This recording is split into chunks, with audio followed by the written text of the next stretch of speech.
শুরুতে জানিয়ে দেব ইসরায়েলের শতাধিক রকেট ছুড়ল হিজবুল্লাহ। জানিয়ে দেব আটলান্টিক মহাসাগরে ক্ষেপণাস্ত্র মহড়া চালাচ্ছে রাশিয়া। এদিকে ইউক্রেনের আজব ব্যাটালিয়নের উপর নিষেধাজ্ঞা প্রত্যাহার করল যুক্তরাষ্ট্র। জানিয়ে দেব গাজায় ত্রাণ বিতরণের জন্য সমস্ত রাস্তা অবশ্যই খুলে দিতে হবে আহ্বান জাতিসংঘ মহাসচিবের। সর্বশেষ জানিয়ে দেব হিজবুল্লাহর কৌশলে পাগল প্রায় ইসরায়েল, ড্রোনে করে আসছে শয়ন কক্ষের খবর। এবার ইসরায়েলের শতাধিক রকেট ছুড়ল হিজবুল্লাহ। কিছুক্ষণ আগে লেবানন থেকে ইসরায়েলের উত্তরাঞ্চলে ১০০টিরও বেশি রকেট ছোড়া হয়েছে বলে জানিয়েছে ইসরায়েলের সামরিক বাহিনী। স্থানীয় গণমাধ্যমের খবরে বলা হয়েছে, চলমান যুদ্ধের মধ্যে হিজবুল্লাহ চালানো এটি সবচেয়ে বড় আক্রমণ। তবে রকেট হামলায় হতাহতের ঘটনার কোনো খবর পাওয়া যায়নি। হিজবুল্লাহর রকেট প্রথমবারের মতো ইসরায়েলের টাইবেরিস শহরকে টার্গেট করেছে। ধারণা করা হচ্ছে গতরাতের হামলায় এক শীর্ষ কমান্ডার নিহত হওয়ার পর এই বিশাল রকেট হামলা চালিয়েছে হিজবুল্লাহ।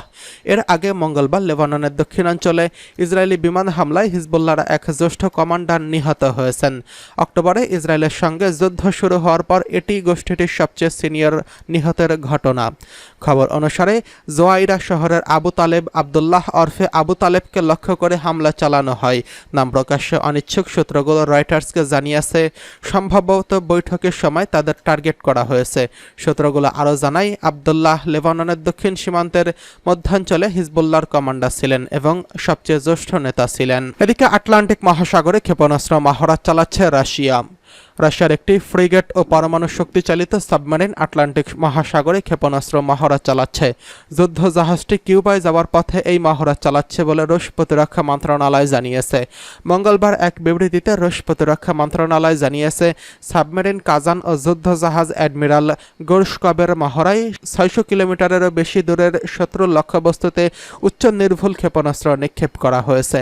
মন্ত্রণালয় আরও জানিয়েছে, সম্প্রতি এই দুই যুদ্ধ জাহাজ বিমান হামলা প্রতিহতের মহড়া দেয়। রুশ এই যুদ্ধ জাহাজে বুধবার কিউবায় পৌঁছানোর কথা রয়েছে।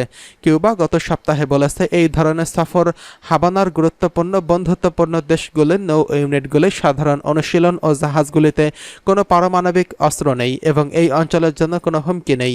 তবে ইউক্রেন যুদ্ধ নিয়ে রাশিয়ার সঙ্গে তীব্র উত্তেজনা চলছে, যখন যুক্তরাষ্ট্র এই সফরের দিকে কড়া নজর রাখছে। এদিকে ইউক্রেনের আজব ব্যাটালিয়নের উপর মার্কিন অস্ত্র নিষেধাজ্ঞা প্রত্যাহার। ইউক্রেনের আজব ব্যাটালিয়নের কাছে অস্ত্র পাঠানোতে নিষেধাজ্ঞা প্রত্যাহার করেছে যুক্তরাষ্ট্র। আজব ব্যাটালিয়নে ইউক্রেনের বিতর্কিত একটি সেনা ইউনিট ২০২২ সালের রুশ হামলা থেকে ইউক্রেনের দক্ষিণ অংশের শহর মারিউপোল রক্ষায় এই সামরিক ইউনিট গুরুত্বপূর্ণ ভূমিকা পালন করে।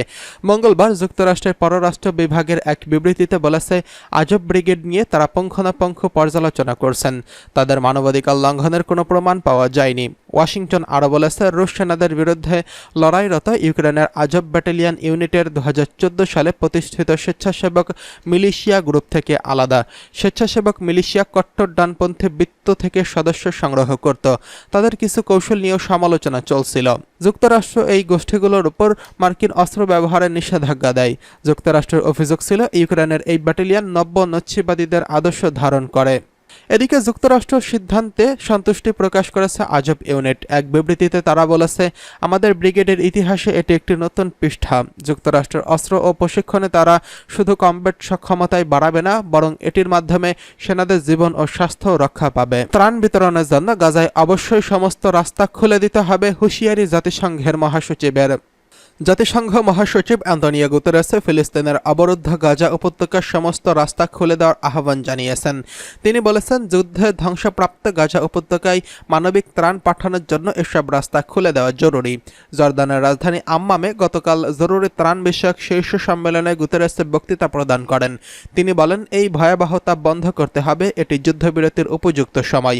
তিনি বলেন, গাজায় পর্যাপ্ত মানবিক ও ত্রাণ সহায়তার জন্য সমস্ত সীমান্ত ক্রসিং অবিলম্বে সব ধরনের বাধা অপসারণ করতে হবে, যাতে সমস্ত এলাকায় সাহায্য বিতরণ ও এর প্রয়োজনীয় পরিস্থিতি তৈরি করা যায়। তিনি গাজা উপত্যকায় ইসরায়েলের চাপিয়ে দেওয়া পরিস্থিতিকে দুঃখজনক বলে বর্ণনা করেন। গুতেরেস বলেন, গাজায় গণহত্যা ও হত্যাকাণ্ডের গতি এবং মাত্রা জাতিসংঘের মহাসচিব হিসেবে আমাদের দায়িত্ব পালনকালে কোথাও ঘটেনি। কয়েকটি আঞ্চলিক দেশের নেতারাও গাজায় ফিলিস্তিনিদের দীর্ঘ ভোগান্তের অবসান ঘটাতে জরুরি ভিত্তিতে ত্রাণ পাঠানোর পদক্ষেপ নেওয়ার আহ্বান জানান। গাজায় বর্বর আগ্রাসন ও অবরোধের অবসান ঘটাতে ইহুদিবাদীদের প্রতি আহ্বান জানান তারা। এদিকে হিজবুল্লাহর কৌশলে পাগল প্রায় ইসরায়েল ড্রোনে করে আসছে শয়নকক্ষের খবর। লেবাননে ইসলামী প্রতিরোধ আন্দোলন হিজবুল্লাহ সরবরাহকৃত একটি ব্যতিক্রমী video clip Al Jazeera TV চ্যানেলে সম্প্রচারিত হয়েছে, যেখানে দেখানো হয়েছে হিজবুল্লাহ কিভাবে ইসরায়েলি সেনাদের সব ধরনের গতিবিধির উপর নজর বজায় রাখছে। সবচেয়ে বিস্ময়কর বিষয় হলো ইসরায়েলি সেনাদের নিজস্ব কক্ষেও হিজবুল্লাহর নজরদারি রয়েছে। গত 7 অক্টোবর থেকে গাজায় নির্বিচার হামলা শুরু করে দখলদার ইসরায়েল। এর পরের দিন 8 অক্টোবর বিশ্ব প্রতিরোধ ফ্রন্টের প্রতিনিধি হিসেবে ইসরায়েলের কিছু নির্দিষ্ট এলাকায় সব গুপ্তচর বৃত্তির কেন্দ্র ও পর্যবেক্ষণ টাওয়ার এবং রাডার জ্যামিং ব্যবস্থা লক্ষ্য করে হামলা চালায় হিজবুল্লাহ।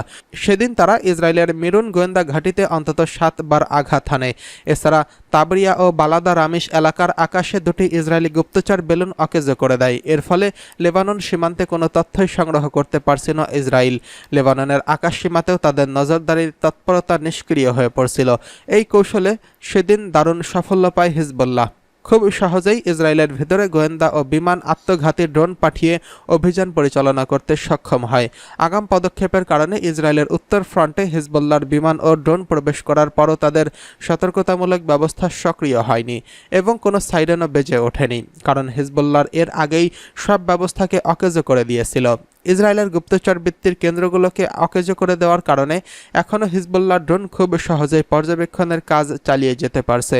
দখলদার ইসরায়েলের আরব আল আরামশা শহরের সফল অভিযানের মতো বহু অভিযান সম্ভব হয়েছে হিজবুল্লাহর প্রথম দিনের অভিযানের কল্যাণে। হিজবুল্লাহর প্রথম গোয়েন্দা বিমানের মাধ্যমে গুরুত্বপূর্ণ তথ্য সংগ্রহের পরই আরব আল আরামশা শহরের সফল অভিযান চালায়। এর ফলে ইসরায়েল 18 জন সেনা হতাহত হয়েছেন। হিজবুল্লাহ ক্রমেই হামলা বিস্তৃত করছে। দখলদার ইসরায়েলের 2টি গুপ্তচর বেলুন অকেজো করার কৌশলটি বিশ্বের অনেক সামরিক বিশেষজ্ঞদের নজর কেড়েছে।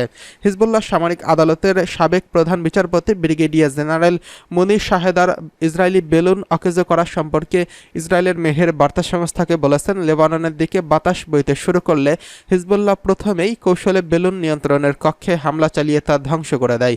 বেলুন অকেজো করার আগেই এর নিয়ন্ত্রণ কক্ষ ধ্বংস করাটা জরুরি ছিল, কারণ এটা করা না হলে নিয়ন্ত্রণ কক্ষ থেকে বেলুনের সব তথ্য মুছে ফেলা হতো।